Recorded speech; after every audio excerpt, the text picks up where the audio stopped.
Hello everyone, this is Preeti and this is my submission for the X challenge. So I'll start with the architecture of the components that I've used for this challenge.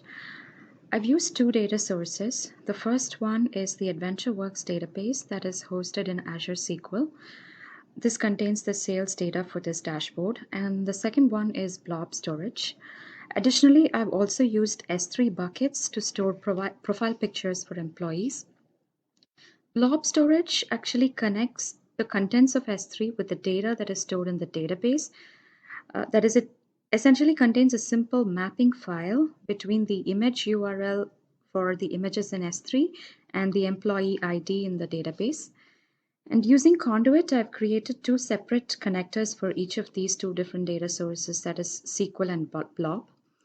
And I've created a single endpoint for these two connectors to connect from Power BI. So Power BI directly accesses the images from S3 using the URLs that it imports from the blob storage via Conduit. There are a couple of reasons why I have this kind of a setup. First is all organizations do not have all teams using the same tool sets, which ends up in data sitting in siloed data sources, which have to be brought together for some kind of reporting. And therefore, I'm using Conduit to bring it all together using a single endpoint that can be used within the reporting tool. Similarly, the big advantage of Conduit is the different endpoints it offers, and that is also demonstrated here. I've used the Spark endpoint to connect to the data sources from Power BI. Additionally, I've also consumed the data in C# using the OData endpoint that Conduit offers. Using this endpoint, I was able to quickly pull some revenue data in C# and set up an alert to Slack for a new sale that had just taken place. So this is just a great example of how Conduit can not only connect to different data sources, but it can also provide an abstracted layer that different tools can actually consume. This is where the data sources that I've used are. So the first one is the file that I'm connecting from blob storage. So this just has the employee ID, image name, and the image URL. And there is the SQL X challenge, which is the AdventureWorks sales database that we're connecting from Azure SQL.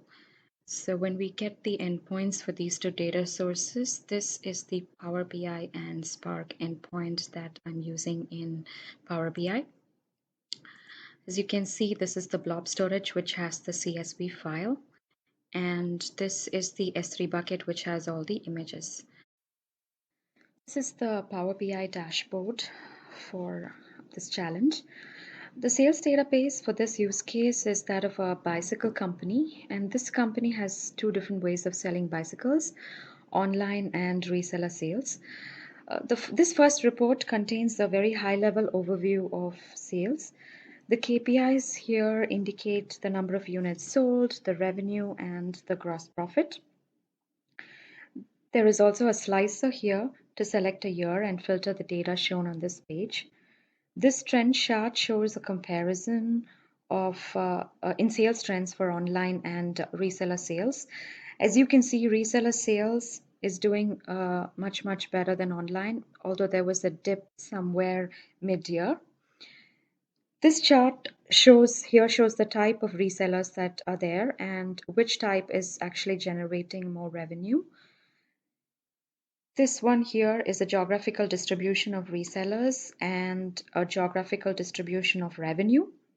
As you can see, Canada seems to be doing reseller sales way better than Australia, because if you parallel with this chart, this is clearly because there are more resellers in Canada compared to Australia. And the last chart is a breakdown of revenue by product category, each showing a comparison by sales type. From this chart, you can see that bike sales online is lesser compared to reseller sales, whereas the accessories here, the sale for accessories has outperformed the reseller sales, and this could probably be because accessories are smaller parts and it's just easier to buy them online. From this chart, we have drill through available.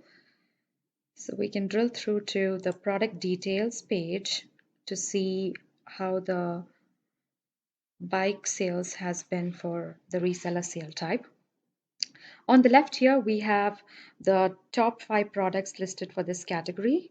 And on the right here, there is the sales by different subcategories like mountain bikes, road bikes, touring bikes, etc.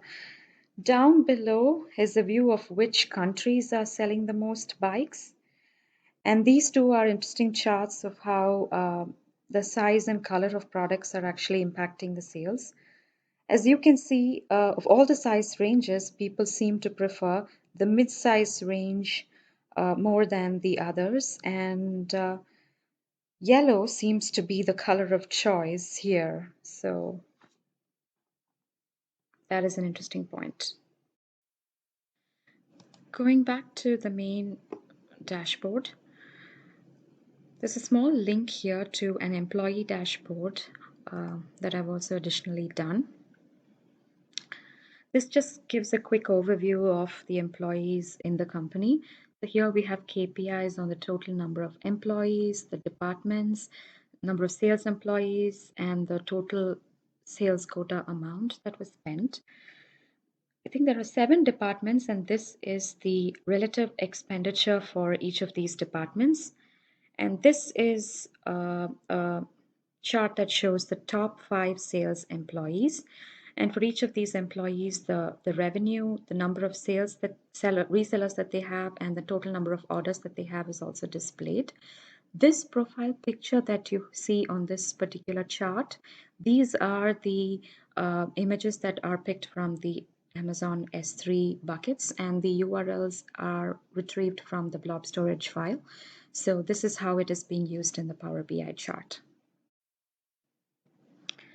So that's about it for the dashboard. Let's go to the C# code, which consumes the OData endpoint. So this is just a sample C# code, which takes data from the OData endpoint for the SQL data source. And I'm accessing the fact finance table in the AdventureWorks database. I'm adding some filters to it to just break down the data. And then I'm parsing the data and retrieving some fields from there and pushing some notifications to Slack. So let's go ahead and run this particular program. When I run it, you'll notice that down below in Slack, I will receive a notification as soon as the data is pushed to Slack. So it takes the data from OData, parses it, and then pushes it to Slack.